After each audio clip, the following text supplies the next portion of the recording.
آپ نے حضرت عمر بن عبد العزیز رحمۃ اللہ تعالی علیہ کا نام سنا ہوگا. حضرت عمر بن عبد العزیز جن کو ثانی عمر بھی کہا جاتا ہے، بہت بڑا نام ہے حضرت عمر بن عبد العزیز کا. بہت بڑے بادشاہ گزرے ہیں. یہ دنیا میں دوسرے واحد بادشاہ ہیں جن کی بادشاہیت میں کوئی بندہ بھوکا نہیں سوتا تھا، چاہے وہ انسان تھا چاہے وہ جانور تھا. یہ ایسے عظیم بادشاہ تھے.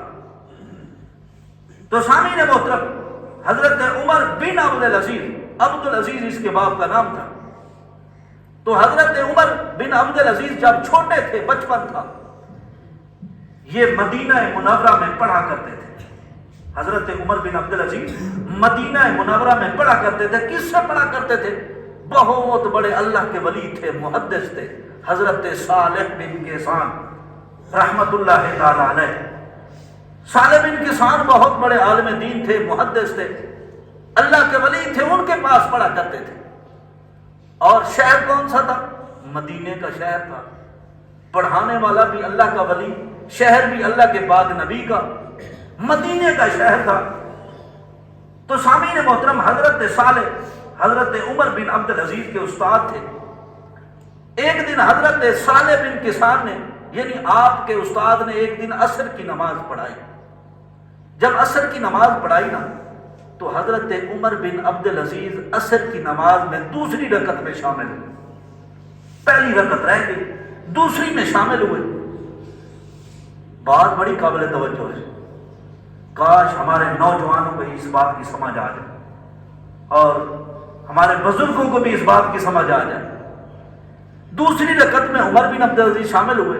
تو جب استاد نے سلام پھیرا نا، تو استاد نے عمر بن عبد العزیز سے پوچھا، بیٹا آپ کی تکبیر اولا ایک رکعت کیوں رہ گئی؟ کیوں لیٹ آئے ہو نماز میں؟ تو حضرت عمر بن عبد العزیز کھڑے ہو گئے ہاتھ جوڑ کے، استاد جی معاف کر دینا، استاد جی میں کنگھی کر رہا تھا، کنگھی کرتے کرتے نا میری ایک نماز لیٹ ہو گئی، ایک رکعت رہ گئی. بلکہ کنگھی کرتے کرتے میری ایک رکعت رہ گئی، میں کنگھی کر رہا تھا. تو استاد کو بڑا غصہ آیا، بھائی اس نے کنگھی کرتے کرتے تکبیر اولا ایک رکعت چھوڑ دی، صرف کنگھی کی وجہ سے دیر ہو گئی اس کو. تے اج کل ایسا جڑے فیشن والے بال رکھے نے، بندے دے پتر بنو. گل توجہ نہ سنو، خاص طور سے نوجوان، کوئی اپنے گربانہ جھانکو تھوڑا جہاں. یہ جوانیاں صرف تھوڑے ہوتے نہیں آئی، تھوڑے تو پہلے تھوڑے پیو دے ہی آئی ہیں، تھوڑے پیو تو پہلے تھوڑے ڈاڈے دے بھی یہ جوانیاں آئی ہیں. تو سب کوئی لگے دنیا جہان دے سونے انسان نہ بڑے. تو خیر حضرت صالح نے جب سنا نا بھئی شاگرد کہتا ہے میں کنگھی کر رہا تھا تو اس لیے ایک رکعت رہ گئی، تو حضرت صالح نے خط لکھ دیا حضرت عمر بن عبد العزیز کے باپ. خط لکھا، آپ کے باپ مصر میں رہتے تھے. خط لکھ دیا. جب باپ کے پاس خط پہنچا نا، باپ نے خط کھولا تو پڑھا، دیکھا میرے بیٹے کے استاد کا خط آیا ہے. تو باپ نے چوم کے آنکھوں سے لگایا، میرے بیٹے کے استاد کا خط آیا ہے. یہ پاکستان والی امنی حکومت ہے نہیں نا، مار نہیں دے پیار. پیار کا نتیجہ کیا ہے؟ شاگرد استاد کو کان پکڑوا دیتے ہیں. لاکھ لعنت ایسی حکومت پہ، مار نہیں اور پیار، یہ پیار کا نتیجہ ہے. تو خیر جب صالح بن کیسان رحمت اللہ تعالی علیہ کا خط مصر میں پہنچا، باپ نے دیکھا میرے بیٹے کے استاد کا خط آیا ہے، چوم کے آنکھوں سے لگایا، سینے سے لگایا، خط کو کھول کے پڑھا. باپ سوچ رہا تھا کوئی خوشخبری ملنے والی ہے. جب خط پڑھا نا، خط پہ لکھا تھا بھئی آپ کے بیٹے نے، آپ کے بیٹے کے پاس جوانی بھی ہے، آپ کے بیٹے کے پاس جوانی بھی ہے، آپ کے بیٹے کے پاس وقت بھی ہے، آپ کے بیٹے کے پاس فرصت بھی ہے، آپ کے بیٹے کے پاس دولت بھی ہے. اتنی سہولیات ہونے کے باوجود آپ کے بیٹے نے آج نماز عصر کی ایک رکعت چھوڑ دی، صرف بالوں میں کنگھی کرنے کی وجہ سے. تو باپ کو بڑا غصہ آیا. یہ نہ سوچا بھی استاد نے غصہ آیا، باپ کو بیٹے پہ بڑا غصہ آیا. آج کوئی استاد ایسے کہے نا تو ہم کیا کہیں گے؟ استاد جی ہمارا خیر ہے یار، استاد جی تو ہی تھوڑا جا کوئی شرم کر یار، بال ہی کنگھی کرے دے وقت گزر گئے نا تے بندہ اس منہ اس جڑا پیو ہے نا اس منہ تے بندہ رکھ کے دے نا چاٹ بھی بالا دی میاں تربیت کرے سو دا پٹھا تینوں اللہ اولاد دیتی ہے. تو خیر باپ کو بیٹے پہ بڑا غصہ آیا. باپ نے فوراً ایک قاصد لیا, قاصد کو گھوڑا دیا اور قاصد کو کہا فوراً گھوڑا بھگا کے جاؤ مدینے میں. اب وہ قاصد چلا مصر سے آیا مدینے کی طرف. اب باپ نے قاصد کو کہا کہ جب میرے بیٹے کے پاس مدینہ منورہ پہنچنا نا, سلام دعا کے بعد میرے بیٹے کی اور کوئی بات نہیں سننی, فوراً میرے بیٹے کے کان سے پکڑنا اور اس کو حجام کے پاس لے جانا, نائی کے پاس لے جانا. جب نائی کے پاس لے جانا نا, میرے بیٹے کے سر کے سارے بال اتروا دینا. میرے بیٹے کو کہنا کہ تیرے باپ کا پیغام ہے, تیرے اس سر کو ان بالوں کی کوئی ضرورت نہیں جن بالوں کی وجہ سے رب کا فرد رہ گئے. کوئی ضرورت نہیں تیرے اس سر کو ان بالوں کی. تو سامعین محترم حضرت عمر بن عبدالعزیز کے ساتھ ایسے کیا گیا. تو جب باپ نے ایسی تربیت کی نا, پھر تربیت کا اثر حضرت عمر بن عبدالعزیز کی قبر کی دیواروں تک پہنچا. یہ اثر پھر مقت دم تک رہا حضرت عمر بن عبدالعزیز پہ. وہ اثر کیسا رہا؟ تو حضرت عمر بن عبدالعزیز رحمت اللہ تعالی علیہ کو جو مدینہ شریف میں پڑھتے تھے, اللہ تبارک تعالیٰ نے بادشاہ بنایا. عمر بن عبدالعزیز کو اللہ نے بادشاہ بنایا. کاش آج کل ہمارے بادشاہ بھی عمر بن عبدالعزیز کی سیرت پہ عمل کرنے والے بن جائیں. تو حضرت عمر بن عبدالعزیز کی 39 سال عمر تھی. 39 سال عمر. آپ نے 39 سال کی عمر میں پوری امت کو خیر سے بھر دیا. ایسے بادشاہ بنے, پوری امت کو خیر سے بھر دیا. اور ایسے بادشاہ بنے اپنی بادشاہیت میں بندہ تو بندہ, انسان تو انسان, کسی جانور کو بھی بھوکا نہیں رہنے دیا, کسی جانور کو بھی بھوکا نہیں رہنے دیا. یہ تھے بادشاہ. آج کل ہم کس کو ووٹ دیتے ہیں؟ شرم نہیں آتی ہمیں ووٹ دیتے ہوئے. پھر کہتے کیا ہے یار مولوی سیاست والے پاسے آوے رہے, مولویوں نے سیاست نہیں ہونا چاہیے. کہ تسا جڑے سیاست وچ بڑے ہو تسا کیڑی گڈی کیتی ہے, کھٹی کیڑی کیتی ہے پوری زندگی. تو سامعین محترم 39 سال کی عمر میں جس نے دنیا کو امن سے بھرا, جس نے مسلمان تو مسلمان ہے کہ ایک جانور کو بھی بھوکا نہیں سونے دیا, وہ حضرت عمر بن عبدالعزیز تھے. جب دنیا فانی سے جانے لگے نا, دنیا فانی سے جانے لگے, ہمارے کسی وزیر کی ماں فوت ہو جائے, وزیر فوت ہو جائے, پیچھوں اربوں خربوں روپے چھوڑ جاتا ہے. قربان جائیے عمر بن عبدالعزیز کی سیرت پہ یہ باپ کی تربیت کا اثر تھا. جب دنیا سے جانے لگے نا, صرف اور صرف 6 دینار تھے, صرف اور صرف 6 دینار تھے. ایک اور بھی بادشاہ گزرا ہے سامعین محترم. وہ کون سا بادشاہ تھا؟ حضرت عمر بن عبدالعزیز جب دنیا فانی سے جانے لگے 6 دینار تھے, 11 بیٹے تھے آپ کے. عمر بن عبدالعزیز کے 11 بیٹے تھے.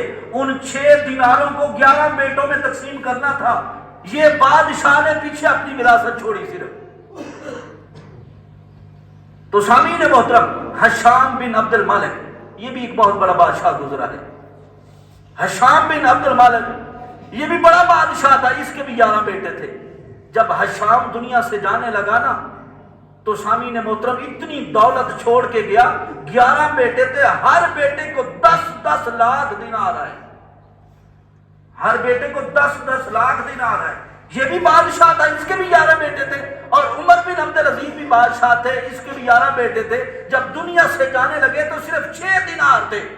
جب آخری وقت آیا نا عمر بن عبدالعزیز کا, اپنے بیٹوں کو بلایا, اپنی اولاد کو بلا کے کہنے لگے, بیٹا میں آپ کو ایک وصیت کرنا چاہتا ہوں, نصیحت کرنا چاہتا ہوں. ابا جی کون سی نصیحت ہے؟ فرمایا بیٹا آپ کا باپ بادشاہ تھا, آپ کے باپ نے بڑی حکومت کی تھی. بیٹا آپ کا باپ بڑا بزدل تھا, بڑا بزدل تھا. بیٹا آپ کے باپ نے آپ کے لیے دولت اکٹھی نہیں کی, معاف کر دینا. بیٹا آپ کا باپ اتنا بزدل تھا, جہنم سے ڈر گیا. اتنا بزدل تھا آپ کا باپ, بادشاہ ہونے کے باوجود آپ کا باپ جہنم سے ڈر گیا. آپ کے باپ نے پوری زندگی میں آپ کے لیے دولت اکٹھی نہیں کی، صرف جہنم سے ڈرتا رہا، کہیں میں جہنم میں نہ چلا جاؤں۔ بابا معاف کر دینا، بیٹا معاف کر دینا۔ تو جب بچوں نے، آپ کے بیٹوں نے اتنی بات سنی نا، آنکھوں میں آنسو آ گئے، اولاد رونے لگ پڑی، 11 بیٹے رونے لگ پڑے۔ کہا ابا جی ہمیں آپ پہ بڑا فخر ہے، ابا جی بڑا فخر ہے۔ باپ نے پوچھا بیٹا فخر کس بات کا ہے؟ آپ 11 بھائی ہو اور 6 دینار ہیں، آپ کیسے تقسیم کرو گے؟ ابا جی چھوڑو دولت کو، ہمیں دولت کی ضرورت نہیں، ہمیں جائیداد کی ضرورت نہیں۔ ابا جی قسم ہے اس پیدا کرنے والے رب کی، ہم جس گلی سے گزرتے ہیں لوگ اٹھ کے کھڑے ہو جاتے ہیں، بھی کھڑے ہو جاؤ، عمر بن عبدالعزیز کے بیٹے آ رہے ہیں، نیک بندے کے بیٹے آ رہے ہیں۔ ابا جی جس گلی سے گزرتے ہیں لوگ استقبال کرتے ہیں۔ ابا جی یہ کتنا بڑا فخر ہے ہمارے لیے، ہمیں لوگ اللہ کے ولی کا بیٹا کہہ کے پکارتے ہیں، ہمارے استقبال کے لیے کھڑے ہو جاتے ہیں۔ ابا جی ہمیں کوئی دولت کی ضرورت نہیں۔ تو سامعین محترم، یہ 11 بھائی تھے اور 6 دینار تھے، صرف بھائی 11 تھے، 6 دینار تھے۔ ان 6 دیناروں میں اللہ تبارک تعالیٰ نے اتنی برکت ڈالی۔ حشام کے 11 بیٹے تھے، ہر بیٹے کو 10 لاکھ دینار آئے۔ اور راوی کہتا ہے جس بادشاہ نے اپنے بیٹوں کے لیے، فی بیٹے کے لیے 10 لاکھ دینار چھوڑے، اور راوی کہتا ہے میں نے اپنی آنکھوں سے دیکھا ہے وہ 10 لاکھ والے مسجدوں کی گیٹ کے سامنے مانگتے تھے۔ وہ عیاش تھے، عیاش باپ کے بیٹے تھے، تربیت عیاشانہ تھی، تربیت کھلے ماحول والی تھی۔ اور تربیت کیا تھی؟ کھلے ماحول والی تربیت تھی، ترقی والی تربیت تھی، اور ایسی ترقی کی خود ترک گئے، مسجدوں کے سامنے بھیک مانگتے تھے۔ تو سامعین محترم، جو بادشاہ نیک تھا، اللہ تبارک تعالیٰ نے عمر بن عبدالعزیز کے 6 دیناروں میں اتنی برکت پیدا کی۔ راوی کہتا ہے حضرت عمر بن عبدالعزیز کے 11 بیٹے تھے، ہر بیٹا 11 بیٹے تھے، اللہ تبارک تعالیٰ نے اتنی برکت ڈالی، ہر بیٹا ایک وقت میں 100 اونٹ مال کے لدے ہوئے اللہ کے راستے میں خرچ کرتا تھا۔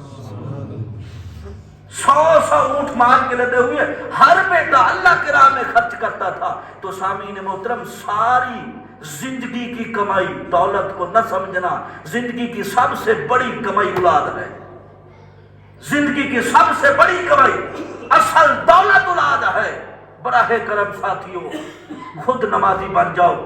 جب تک خود نماز نہیں پڑھو گے، قطعاً نکال دو ذہن سے اولاد نماز پڑھے گی۔ جب تک خود سیدھے کام نہیں کرو گے، یہ مت سوچو میرا بیٹا نیکی والے رستے پہ چلے گا، میں جوا کھیلوں گا میرا بیٹا نماز پڑھے گا، قطعاً نہیں ہو سکتا۔ میں شراب پیوں گا میرا بیٹا نمازی بن جائے گا، قطعاً نہیں ہو سکتا۔ سامعین محترم، میں عیاشیاں کروں گا میرا بیٹا تہجد گزار بن جائے گا، یہ قطعاً نہیں ہو سکتا۔ سامعین محترم، اولاد والدین کے پیچھے چلتی ہے، والدین سامعین محترم تہجد گزار ہوگا، والدین سامعین محترم پکا نمازی ہوگا، والدین قرآن کی تلاوت کرنے والے ہوں گے، تو آٹومیٹکلی سامعین محترم اگر ساری اولاد نہیں تو ساری میں سے کوئی ایک والد کے نقش قدم پہ ضرور چلے گا۔ تو اللہ سے دعا ہے کہ میرا کریم اللہ ہم سب کو عمل کی توفیق عطا فرمائے۔